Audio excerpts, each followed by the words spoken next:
India today और axis माई India के exit poll में बिहार विधानसभा चुनाव में आरजेडी सबसे बड़ी पार्टी बनकर आती नजर आ रही है। बिहार में एनडीए को बड़ा झटका मिलता दिख रहा है। एग्जिट पोल में उसके पास से सत्ता जाती दिख रही है। तेजस्वी यादव के नेतृत्व में महागठबंधन सरकार बना सकती है। 243 सीटों वाली बिहार विधानसभा में महागठबंधन को 139 से 161 सीटें मिलने का अनुमान है। वहीं एनडीए 100 के अंदर सिमट सकता है। एनडीए के खाते में 69 से 91 सीटें जा सकती है। वहीं एलजेपी को 3 से 5 सीटें मिल सकती है। बिहार चुनाव में इस बार आरजेडी सबसे बड़ी पार्टी बनकर उभरी है। उसके बाद बीजेपी दूसरे नंबर की पार्टी बनती दिख रही है। एग्जिट पोल के अनुसार आरजेडी को 94 से 106 सीटें मिलती दिख रही हैं। वहीं बीजेपी सिर्फ 38 से 50 सीटों पर सिमट सकती है। वहीं जेडीयू के 26 से 34 सीट पर सिमटने का अनुमान है। एग्जिट पोल में 44% लोगों ने तेजस्वी यादव को बिहार का अगला मुख्यमंत्री माना है। वहीं 35% लोगों ने नीतीश कुमार को, 3% ने सुशील कुमार मोदी को अगला सीएम माना है। 7% लोगों ने एलजेपी के प्रमुख चिराग पासवान को अगला मुख्यमंत्री माना है। एग्जिट पोल में महिला वोटर्स के बीच तेजस्वी यादव सबसे लोकप्रिय हैं। तेजस्वी यादव को 43% वोट मिले, नीतीश कुमार को 42% और चिराग पासवान को 7% वोट मिले हैं। अगर बिहार में गठबंधन को मिलने वाले वोट प्रतिशत की बात करें तो महागठबंधन को बड़ी बढ़त मिल रही है। एग्जिट पोल के अनुसार चुनाव में एनडीए को 39% वोट मिल सकते हैं, जबकि महागठबंधन को 44% वोट मिल सकते हैं। इनके अलावा चिराग पासवान के एलजेपी को 7%, जीडीएसएफ को 4% और अन्य को 5% वोट मिलता दिख रहा है। एग्जिट पोल में पाया गया कि बिहार में 42% लोगों ने विकास के मुद्दे पर वोट किया, वहीं 30% बेरोजगारी और 11% लोगों ने महंगाई के मुद्दे पर वोट डाला। एग्जिट पोल के परिणामों के मुताबिक यूपी उपचुनाव में सीएम योगी आदित्यनाथ अपना दबदबा कायम रखने में कामयाब रहे। एग्जिट पोल के आंकड़ों के मुताबिक यूपी की 7 विधानसभा सीटों में से बीजेपी को 5 से 6 सीटों पर जीत हासिल हो सकती है। वहीं दूसरी ओर समाजवादी पार्टी को 1 से 2 विधानसभा सीट पर जीत हासिल हो सकती है। वोट शेयर की बात करें तो एग्जिट पोल के आंकड़ों के मुताबिक यूपी में बीजेपी को 37% वोट हासिल हुए हैं, जबकि राज्य की दूसरी सबसे बड़ी पार्टी एसपी को 27% वोट मिले हैं। इंडिया टुडे एक्सिस माई इंडिया के एग्जिट पोल के मुताबिक गुजरात की 8 सीटों पर हुए उपचुनाव में बीजेपी को 6 से 7 सीटें हासिल हो सकती है। वहीं कांग्रेस को 0 से 1 सीट हासिल हो सकती है। ये कांग्रेस के लिए एक झटके से कम नहीं है, क्योंकि ये सीटें कांग्रेस विधायकों के इस्तीफा देने की वजह से खाली हुई थी। वोट शेयर की बात करें तो उपचुनाव में बीजेपी को 49% वोट हासिल हुए हैं, वहीं कांग्रेस को सिर्फ 40% ही वोट मिले हैं।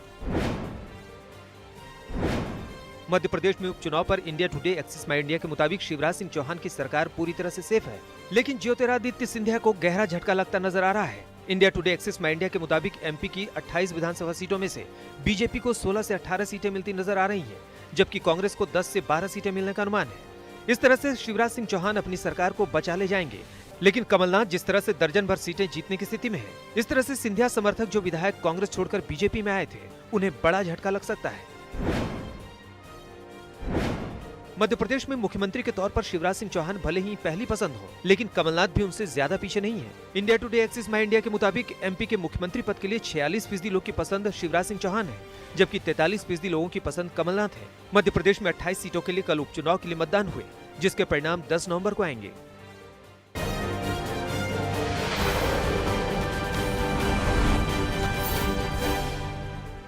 जम्मू कश्मीर के कई राजनीतिक दलों के गुपकार गठबंधन के नेताओं ने जम्मू में बैठक की।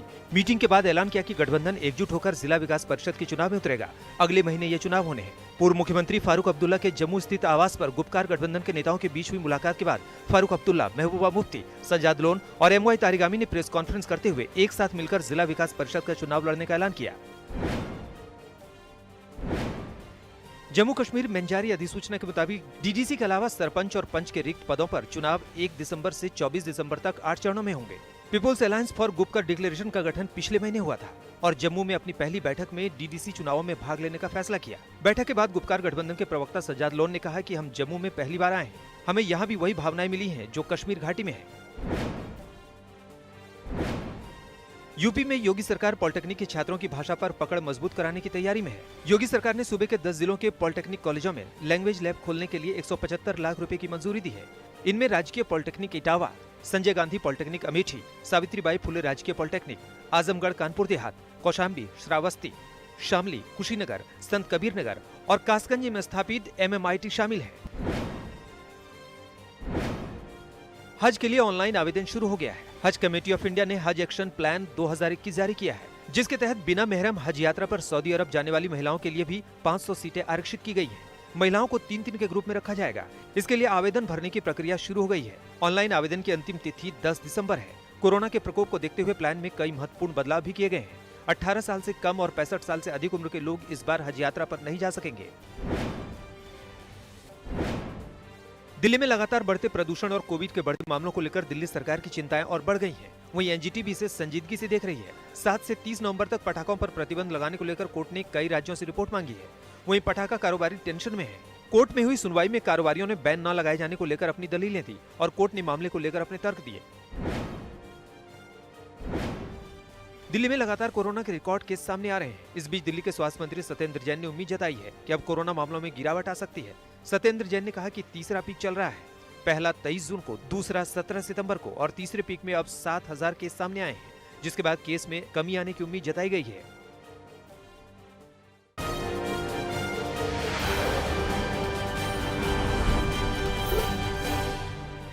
कानपुर में मोबाइल लुटेरों का आतंक थमने का नाम नहीं ले रहा है। इसी कड़ी में कानपुर के कल्याणपुर थाना क्षेत्र में छात्रा से मोबाइल छीनकर भाग रहे आरोपियों को राहगीरों ने पकड़ लिया और जमकर पिटाई की। तस्वीरों में आप देख सकते हैं कि आरोपी पर लोगों का गुस्सा निकल रहा है और पुलिस यहां तमाशबीन खड़ी देख रही है। लोगों ने पुलिस के सामने ही आरोपी को जमकर पीटा।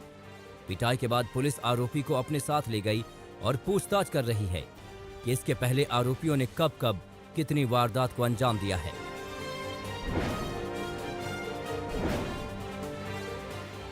दिल्ली से सटे गाजियाबाद के लोनी कोतवाली क्षेत्र में एक युवक की पिटाई का वीडियो सामने आया है।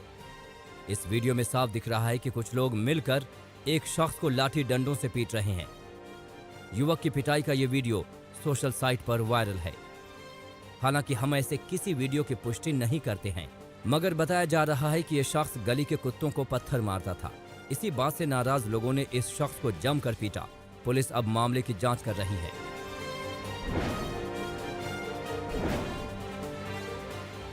उत्तर प्रदेश के फिरोजाबाद के शिकोहाबाद में एक प्रेमी ने अपनी प्रेमिका पर चाकू से जानलेवा हमला किया। प्रेमी के हमले में प्रेमिका बुरी तरह घायल हुई, जिसका अस्पताल में इलाज चल रहा है, जबकि मारपीट के दौरान प्रेमी भी चाकू से घायल हुआ, जिसका प्राथमिक उपचार के बाद पुलिस ने उसे हिरासत में ले लिया है। बताया जा रहा है कि प्रेमिका की शादी कहीं और तय हो गई थी। इसी बात से प्रेमी नाराज था और इसीलिए गुस्से में उसने प्रेमिका पर जानलेवा हमला किया।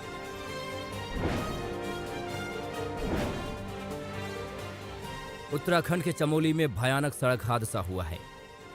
यहां नेशनल हाईवे पर हुए भयानक सड़क हादसे में 3 लोगों की जान चली गई है, जबकि एक शख्स गंभीर रूप से घायल हुआ है।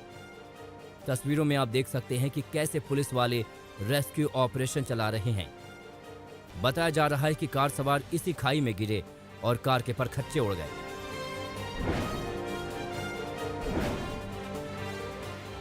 मध्य प्रदेश के सिवनी में पुलिस ने कत्ल के आरोप में एक महिला को उसके प्रेमी के साथ गिरफ्तार किया है। आरोपों के मुताबिक महिला ने प्रेमी के साथ मिलकर अपने पति का कत्ल किया और शव नाले में फेंक दिया। 2 दिन तक पत्नी ने चुप्पी साधे रखी। मौका देखकर पत्नी अपने परिवार के साथ वहीं पहुंची जहां शव फेंका था। पत्नी ने चालाकी से ये जताने की कोशिश की कि उसने शव यहां अभी देखा है। हालांकि पुलिस ने पड़ताल की तो सारी हकीकत खुल गई। पुलिस ने पत्नी और उसके प्रेमी को गिरफ्तार कर लिया है।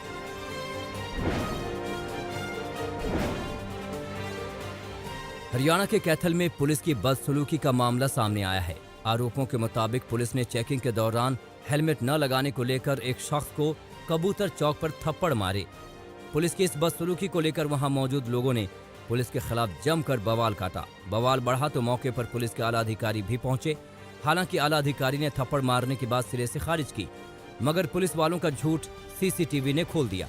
सीसीटीवी में साफ दिख रहा है कि पुलिसकर्मी स्कूटी सवार को रोकते हैं और उस पर थप्पड़ बरसाते हैं।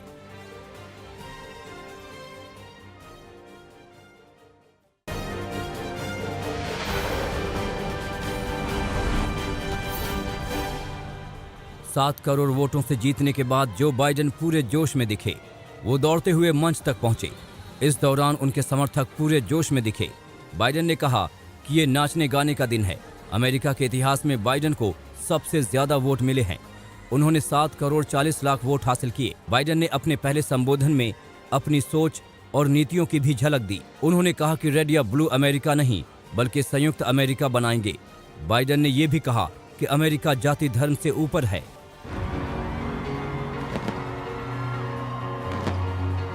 The people of this nation have spoken. They've delivered us a clear victory, a convincing victory, a victory for we the people. We've won with the most votes ever cast on a presidential ticket in the history of the nation. 74 million.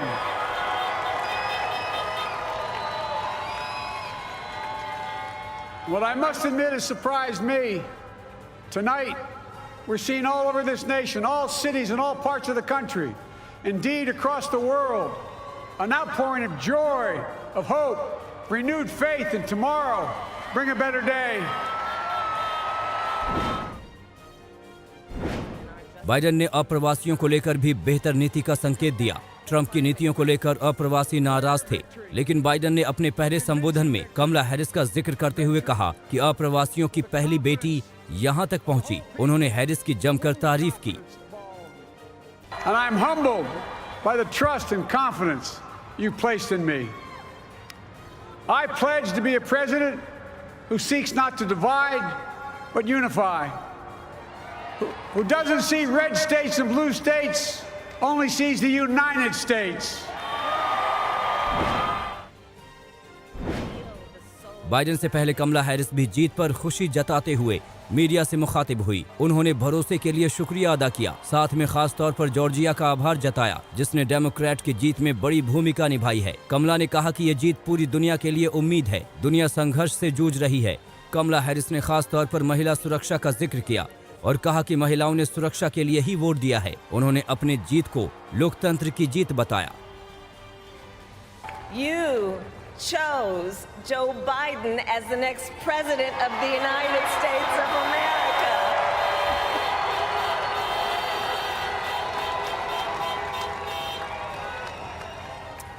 And Joe is a healer, a uniter, a tested and steady hand, a person whose own experience of loss gives him a sense of purpose that will help us as a nation reclaim our own sense of purpose, and a man with a big heart who loves with abandon.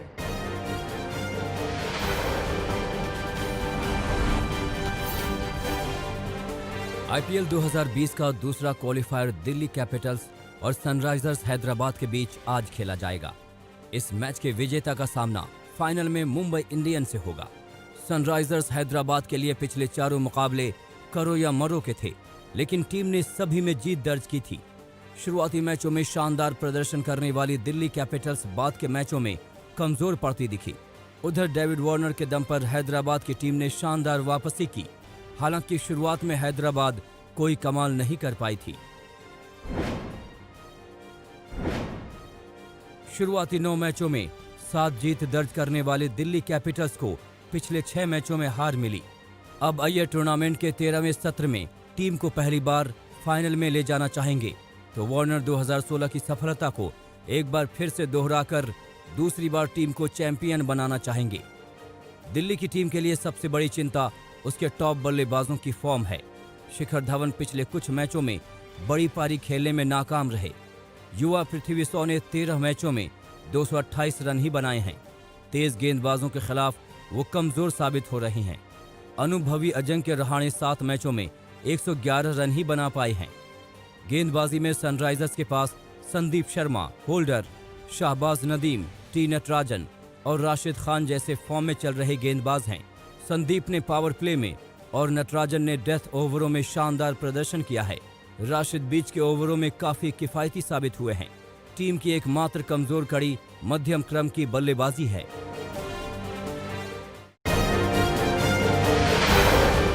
नमस्कार, मैं हूं अंजना ओम कश्यप। हमें उम्मीद है ये video आपको पसंद आया होगा। लेटेस्ट खबरों के लिए यूं ही देखते रहिए आज तक और इस वीडियो के पसंद आने पर लाइक, शेयर एंड सब्सक्राइब करना ना भूलें।